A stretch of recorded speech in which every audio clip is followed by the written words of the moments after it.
microbiome, essential for healthy skin. Water Wipes gently cleans and helps maintain the microbiome, because what makes skin healthy shouldn't be wiped away. Smuggle to the fans. It's not ready for stay.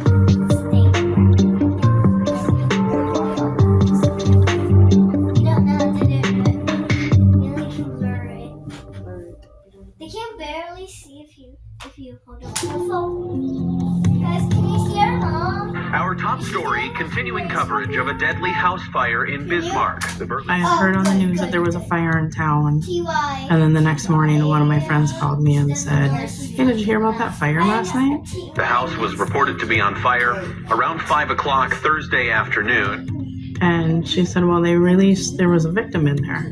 The Burleigh County Sheriff's Department says Chad Ensel was found dead in his home. My first thought was, how did he not get out of the house?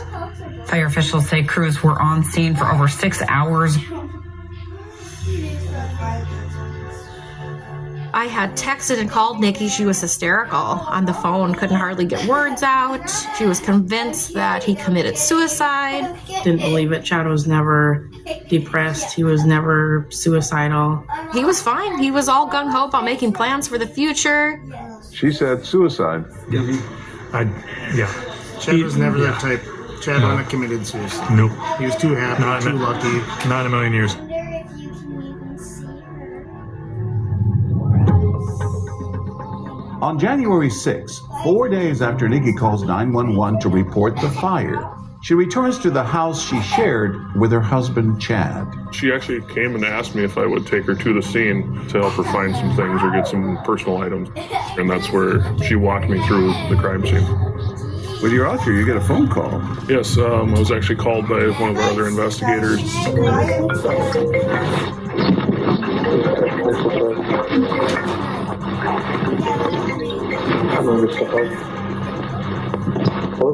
And that was when I was told that the medical examiner was going to rule this a homicide.